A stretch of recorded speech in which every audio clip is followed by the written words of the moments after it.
Welcome back, everybody. In this segment, we're going to be looking at covering Frankie here with the Antron Fleece, foam, or fleece, basically.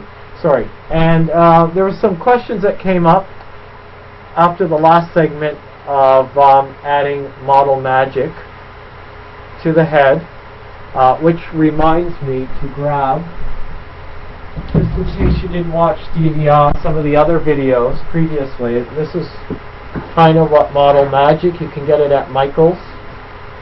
This is a large container. You can buy it in individual packs. They sell them in smaller packs. It looks something like this. I just buy it in white because I don't need color because I'm covering it up. And I think white is a bit cheaper. So that's model magic. It's by Crayola, and it works great. It's pretty light and that sort of thing. Okay, so a few questions. People did inquire if there is an extra bump on the model magic, or anything that you might be sculpting and there's just a bump you can't seem to, or you're concerned about. You have a few options. You can cover it with batting, which is like a thin cotton type of, it's for sheets or whatever. You can buy them usually at fabric shops.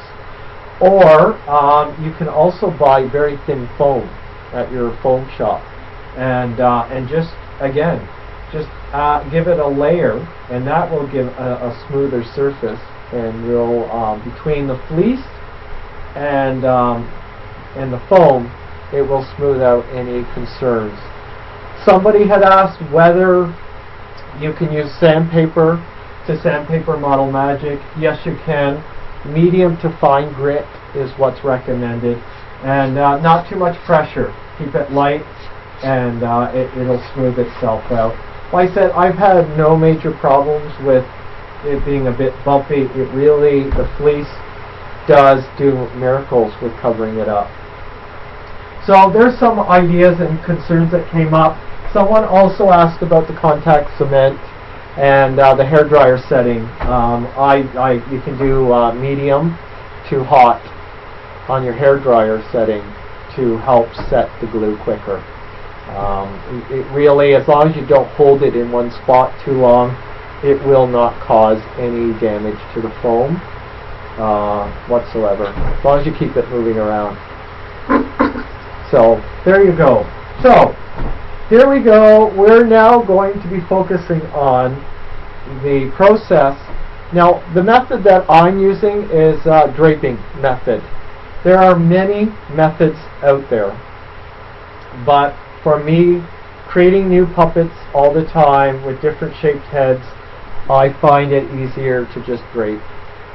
People pin fabric, stretch it, pin it down, make patterns, transfer it over to their fleece. I can't be bothered. It's a lot of work. I would only do that if I'm making a pattern, or I know I'm gonna, or if I ever have plans to make a lot of puppets. But I am not. That's not what I'm interested. Usually my puppets are one of a kind, and I will use the draping method. So that's what I'm going to show you here today. So normally most of my mouth plates are roundish or ovalish, at least a half an oval. This one, as you can see, is more rectangular or a square or whatever with rounded edges. So it does create a bit more of a challenge than normal, because what I would normally do is get a container that's round to trace. That will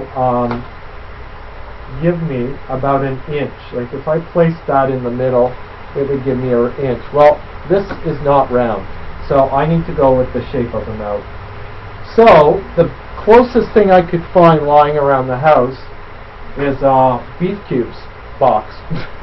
And as you can see, when I place it, it gives me about an inch to a little less than an inch around the edge. Okay, and that's kind of what you want around here. Okay, so I'm going to have to trace this twice to make a pattern so that it'll fit. And this is what I came up with. Now it's a little bit more, because I was a little worried that it was too large. So I did shrink it down a bit, but it's just about an inch here and a little less than an inch on each side. Okay? So what you do with this pattern, and like I said, if I had a round mouth plate, I would open it up, place it, and make sure there's about an inch around the edge or less, just a bit under, and use this as a tracing tool. But again, my mouth shape is different than usual. So then I get my fleece, and I want to make sure on my fleece stretch two different ways, or fabrics usually. One stretches a lot more one way, and that's with the grain. And if you go against the grain, there's a little stretch, but not very much. We want to get the stretch to go this way, around the head. So this way you want it to stretch the most around the head. Okay? And what I do is cut out the fabric to wrap all the way around the head.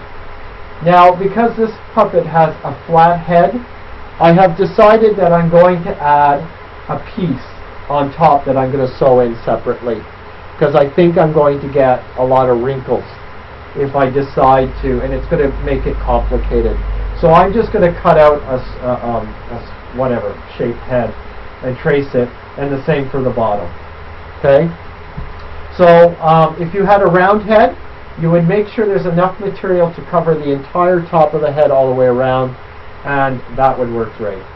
So here we go. We've got the fabric that overlaps at the back, some room for mistakes. And we are now going to take the pattern that we cut out,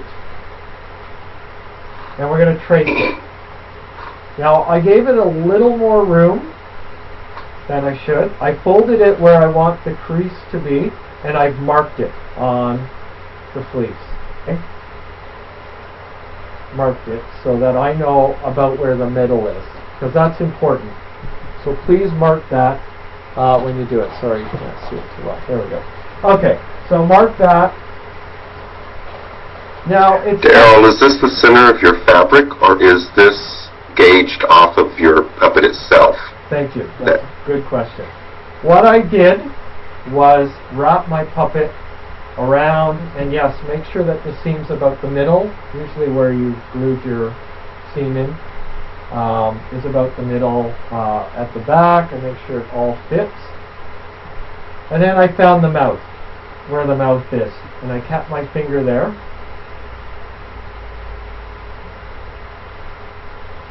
So I know that that's about where it is. Yes, it's about the middle. So I fold it in half. So it's about the middle. So there you go. Thank you. So that's how I determine where the mouth is. I trace it down. Now, you notice that I used a pen to mark it instead of a Sharpie. Do not use Sharpie on Antron, especially the light colors. It will show through. So it's important that you use a regular, if you have a Kermit the Frog pen, well then you're epically cool. And if you don't, any pen will do. Ballpoint pen to do that.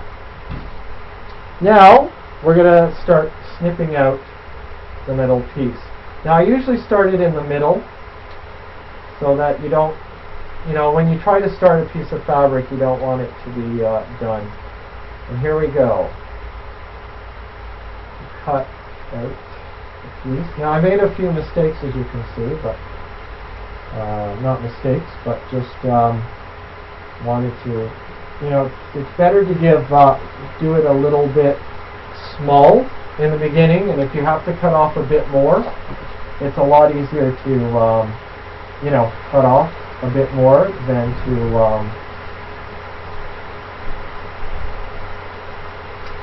to make a mistake and cut too much, and then it doesn't quite